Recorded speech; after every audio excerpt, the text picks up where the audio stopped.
All right, today guys, I'm gonna show you step by step on how you can fix and flip and make a six-figure check without having to use any of your own money. So let's go ahead into today's video and share with you exactly on how you can do this step by step. My name is Kyle Allen. I'm one of the owners of Basil Holdings, and I'm gonna share with you exactly one of the flips that we're doing right now in Chandler, Arizona, that you can watch the same process. And at the end of the video, I'm gonna also share with you our fix and flip calculator that's gonna show you exactly how to run the numbers on these deals so you can never lose when you're flipping real estate. So what kind of really got me interested in this house was that when we looked at it, it's in an area that we already wholesaled 2 houses in. So we already kind of know exactly the area, we know the location, we know exactly what the comps need to look like. So when you understand a location and a neighborhood really well, that really attracts me to a deal and what makes me want to flip it even more when I understand the location. So the first step that you guys obviously have to do is you got to find a good deal. So a good deal is obviously determined off of what you think a good deal is. What made this deal really attractive to us was one, that there was no other for sale properties in the whole entire neighborhood. We were the only property that was for sale at the time when we went to go buy this property. So obviously a supply and demand curve, that's gonna weigh in my options a lot more heavier if someone really wants to be in that neighborhood. Number 2, it's in a great school district. You know, these are some of the things that we always look for when we're flipping real estate, is that I don't wanna be in the ghetto all the time, right? I wanna try to find neighborhoods that are nice, that families want to move to, that people that have money that can put down a good down payment, that it can afford the payments, especially with the interest rates going right now. You know, it's been a little bit choppy for some people trying to buy a house. So I want to try to be in better neighborhoods that I can get better deals at. So what a good deal looks usually for me is I'm pretty much looking at something about 80% of ARV. ARV stands for after repair value. So I'm going to look at other comps in the neighborhood. A comp is a comparable house. So if it's a 3-bedroom, 2-bath house, I want to find other 3-bedroom, 2-bath house that sold that were fully renovated. I don't want to try to get something that's unrenovated and try to compare it to it, because that's not the same product, right? I want to do apples to apples. And that's one of the things I think a lot of people miss out on when they're trying to find a good deal, is that they don't have any good comps. Well, if you don't have any good comps, the appraisal is going to come in low. You're not going to find good buyers that are willing to pay the price, because they're going to say it's overpriced, quote unquote, because everything else in the neighborhood is selling for maybe $100,000 less. So what you got to do is you got to obviously find something that's typically distressed. We've obviously made money off properties that are not distressed, but you need a distressed situation in that case, right? So in this situation, the house was vacant for about 3 years. The parents passed away, and an agent came to us and was like, hey, Kyle and Lucas, we got this amazing deal. We'd love you guys to take a look at it. And we looked at the house, we went over there, we walked it, and right on the spot, we knew exactly what our numbers were going in. We knew what we were gonna kind of roughly buy it for. I always wanna have a conversation with the seller or with the agent that's involved. Hey, Michelle, what type of price are they looking for? So that way I'm not gonna waste my time driving out 25 minutes to a property and literally go there and then want an absurd price that I can't be willing to pay. Don't be afraid to talk about a price before you go out to a property. Even if you don't know what the photos are like, just budget that it's gonna need a full renovation, right? So what I do, and we'll kind of get into the fix and flip side of it in the next step, is basically budget off of square footage, right? How much money it's gonna need.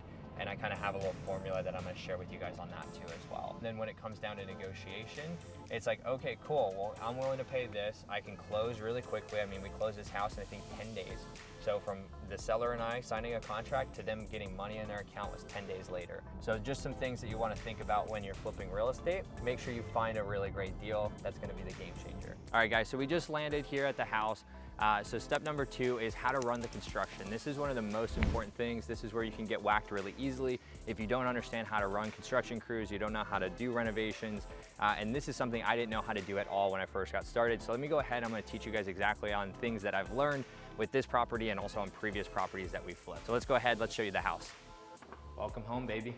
So when we first came in here, I mean, one of the biggest things is having an open floor plan. So we had a wall right here that basically just had this little tiny entrance, and so you're closed off to the kitchen, you're closed off to the living room, and right now open floor plans just sell like crazy. So that's one of the biggest things that we did to kind of just enhance it. It doesn't cost a lot of money. We're talking about literally some small drywall work, running some new electrical wires because we had some wires in there for the switches and all that good stuff, so we had to move that around. But overall, I mean, it's one of those things that's such a small dollar amount that will open and make you a ton more money. So if you can do that, do it, because this ceiling is an A-frame ceiling. So instead of having, load-bearing walls or anything like that, we didn't have to put in a beam inside of this house. So that's one of the things you gotta look for. Talk to obviously your GC. I can't give you advice on what's a load-bearing wall or what's not. Obviously, it's gonna be all determined on the house. What we did is we put in all new LVP flooring. So this is luxury vinyl plank. We put in the new baseboards.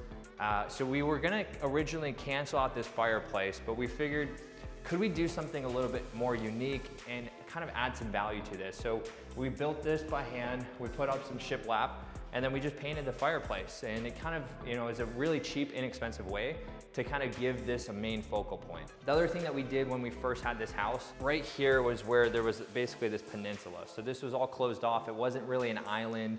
And so when you're kind of hosting and you're entertaining, it's really nice to have multiple exits in and out of the kitchen, right? Especially when you're hosting people, or even when you just have the kids in the house or your husband or wife. So one of the things that we did is, obviously we always do stainless steel appliances. We use quartz countertops, soft close cabinets on all of these.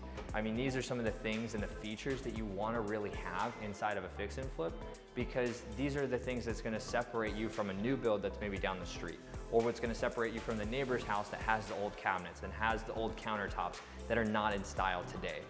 We always do backsplash tile. We try to go up all the way we can, so you can kind of see we went all the way up to the top over here.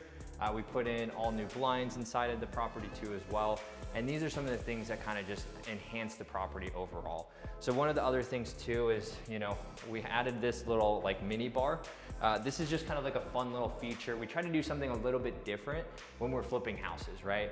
We want to have something that has a little bit of flair to it, that has a little bit of something else. So this is kind of just wasted space if we just leave this here. So it's extra storage as well. So if someone wants to have this be a Keurig or just normal drinks too as well, if they're not a drinker and drink alcohol, obviously they can still use the purpose of that too. This is a value add feature that added square footage to the property that didn't really cost us a ton of money to do either. So let me go ahead and show you something real fast. This actually used to be the laundry room, right? So a little bit weird that you have the laundry room like right off of like the kitchen, and kind of just the floor plan wasn't really weird. Like you're not gonna store your food in here as a pantry and have a laundry room. So we're like, let's cancel this out. So what we did is we just literally made this just the laundry room.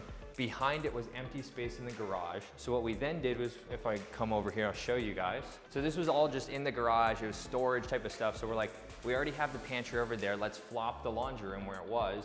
And all we had to do was just switch the utilities, right? So we put the water lines over on that side, which were already right there, so I didn't have to run any additional plumbing.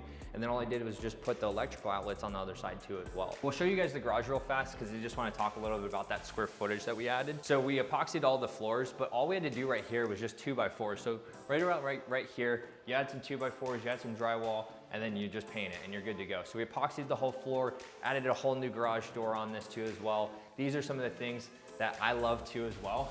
You just add some can lights. It doesn't cost a whole lot of money to add can lights in a property like this, especially when we're already doing a bunch of electrical work. It's not like I'm adding an electrician to come out here and do other stuff.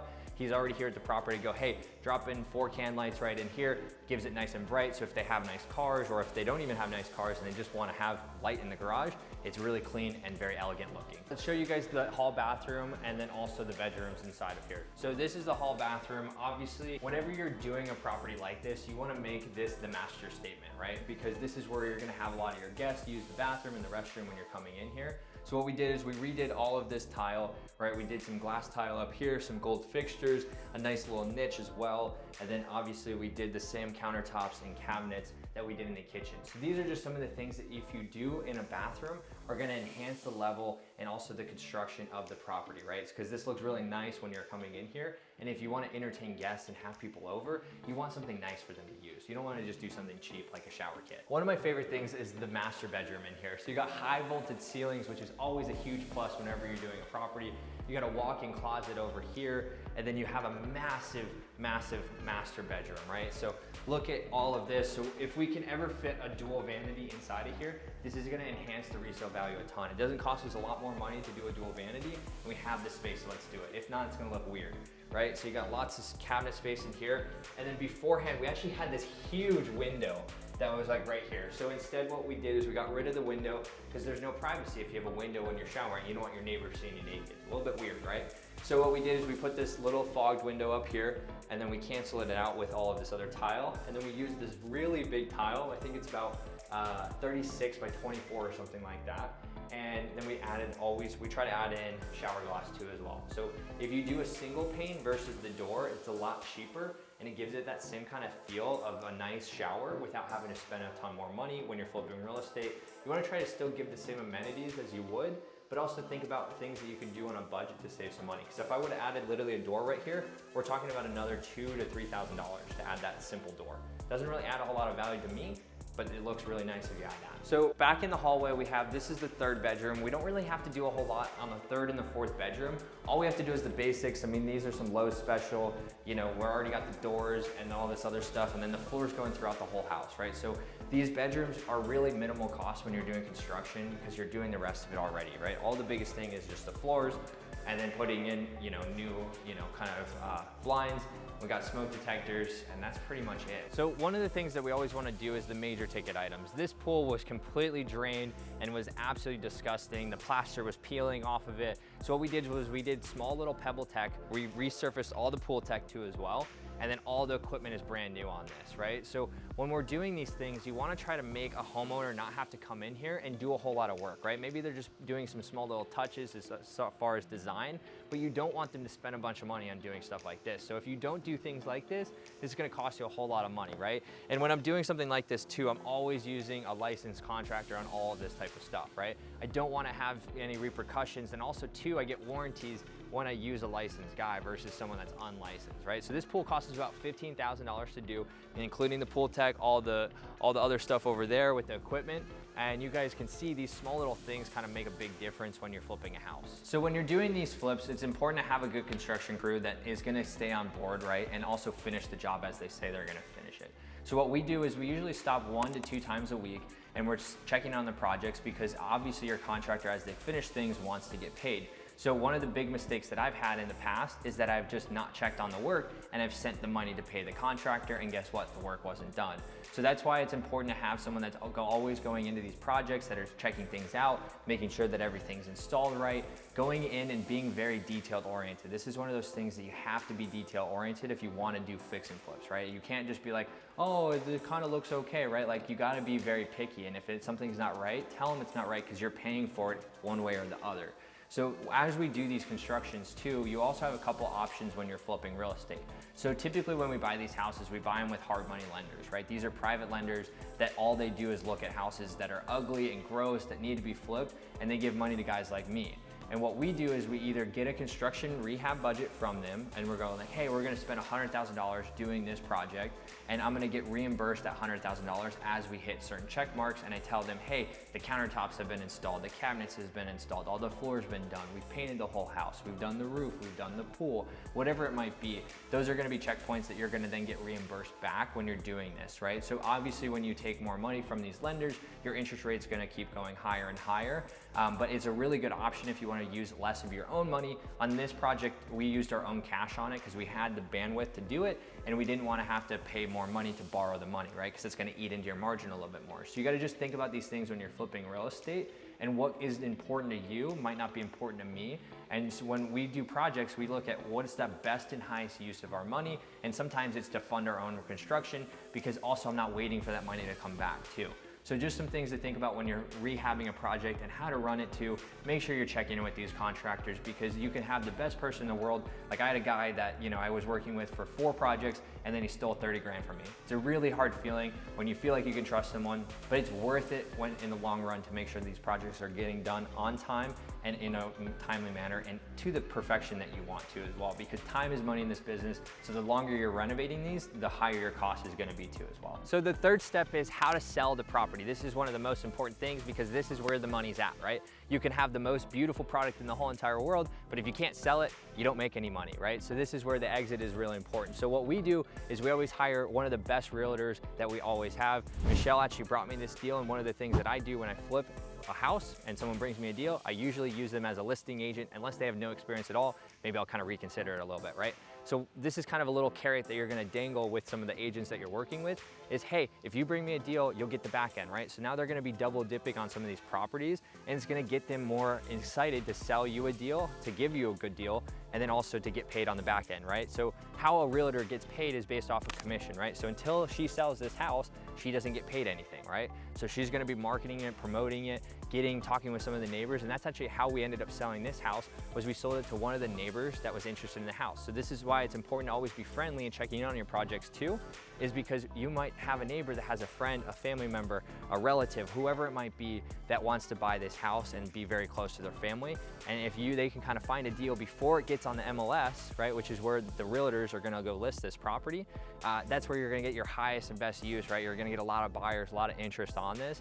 And some of the other things that we always do too is we always post on our social media about the properties that we have going on. So that way, if we have other connections and networks, people might be like, hey, I got someone that might be interested. Can we show the property before it's done? So I can sell this property before it maybe even goes on the market. So that's less days on market, the better for me and the better for the buyer too as well, because they're not competing against a bunch of other people. So this is really important things that we do. Usually we stage a house when we're flipping it and we're selling it, but this house in particular, we sold it before we even went live, so I didn't have to stage it, which saves me a little bit of money. So typically when I stage a house, it costs me about $2,000, maybe $3,000 if it's a bigger house.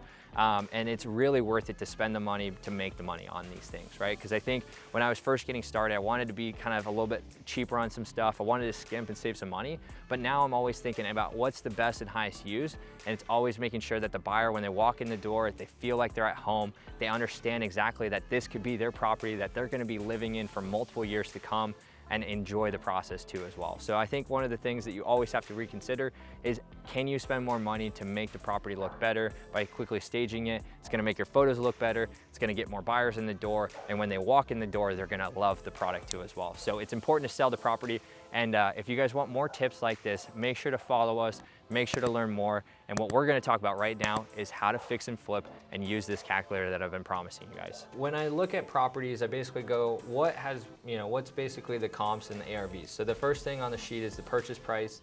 The next thing is the loan amount. The next thing is the down payment. This is the cash that I have to put down at the closing table when I went to go buy it. And then the repairs. This is how much it's gonna cost us to fix up the house. I have a little rehab estimator, so if you guys have never done a rehab before, this is gonna be a great tool to help you kind of get a read of what it's gonna be. It's not gonna be 100% accurate on every house, but it's gonna give you a good gauge, within a couple $1,000s, hopefully, of what you have to do. The next thing is the ARV, the after repair value. This is what other houses that have been fixed up are selling for, so that we can compare apples to apples on those. And then the next thing is basically some of the costs associated with flipping a house, right? You have yearly holding costs, which is basically broken down by how much hard money I'm gonna be paying over the year. Then I have my monthly holding costs. We just do that divided by 12, and that gives us about $2,200 to $2,300 a month that I'm gonna have to be paying on this loan as I take out this money. So this is why when I said time is money in fixing and flipping, this is where the money costs you, right? So the more I go over by 30 days, I'm costing myself another $2,000. The agent commissions, right? So you can play around with this number. So if you're paying 4%, 3%, you're paying 6%, you can play around with that. On this deal specifically, we're paying 4%. 2% to the buyer's agent, 2% to the seller's agent, so it's $23,000. Some miscellaneous expenses that might pop up as other expenses, and then closing costs. Typically when you go to sell a house, you're paying the closing costs through the title company. It's usually about 1% of whatever the purchase price is that you're selling it for, so that's about $5,700. Our asset hold time on this was only 3 months. So the faster I can get in and out of these properties, the more money I can put back in my own pocket. So when it's all said and done, I have a total expenses about $126,000, and it actually calculates automatically a P&L, profit and loss statement. So on this one, we're estimated to make about $113,000 based off these rough numbers. Obviously some things might change when you're flipping a house, but when I'm underwriting it, these are the numbers that I use to see if it's a good deal or a bad deal. Because obviously if this number was a negative $130,000 or $100,000, I would be not interested in this deal at all. So if that number is looking good and amazing, you want to move forward with the deal. If it doesn't, obviously then move away from the deal and pass on it, or tell them the number that works. And that's actually why I have this little ARV minus 75% minus repairs. So this will kind of give you a gauge of where you maybe want to be at. If you're in a market, this might change for you depending on maybe you're in the Midwest or East Coast, or if you're in Arizona like myself, you might want to work off of those numbers. So this is kind of the calculator. It's a little breakdown. You guys, what I do is I throw in the subject address here. So I'd put in the address of the house. I'd throw any links to pictures so that I can go back and revisit. So if I need to go talk to my contractor again, my designer, anyone that I need to talk to, maybe the listed price, if it's on market, I want to throw that in there, the square footage of the house, and then all of these things are going to auto-populate for me. I'm gonna also take into consideration houses that sold, right? So I wanna take properties that sold in the given area, right? I don't wanna cross majors, cross streets. I don't wanna go past and take a house that's 500 square feet bigger. I wanna be probably between 200 to 300 square feet plus or minus of the subject property square footage. So I'm gonna throw those in there. I'm gonna throw a link to the photos so I can see, was it fully renovated? Was it partially renovated? Was it dated, right? What are those things that have in there? What was the average cost per square foot? The average sold price as the median, and then what's the average cost per square foot times our home value to kind of give a rough ARV. So these are some ways that we kind of have two different medians to figure out what's the average. And then same thing with this, right? If I plug in that the house is 1,800 square feet, you will see that the estimated renovations was 63. So you can see on this house is about 1,800 square feet, but I had budgeted $90,000. We had to do landscaping. We also had to do some extra stuff with the pool. It cost us a ton of money. And some just more miscellaneous stuff that kind of popped up as it goes. Always budget over when you're fixing and flipping versus being very ultra conservative or very ultra aggressive and going underneath your budget, right? So if you're like, oh, we can do it in 60 grand and this tells you 60 grand, maybe go 70 grand just to give yourself a little bit of room. There's always something that's gonna pop up, especially when you're going through older houses. You're gonna deal with some crazy shit. So if you guys want this, make sure to DM me, make sure to leave a comment below, and you guys can get access to this fix and flip calculator all for free. There's no upsell. I'm not gonna charge you for this. This can help you guys to make sure you have a good deal or a bad deal. So if you guys like this, make sure to like and subscribe, and I'll see you guys in the next video.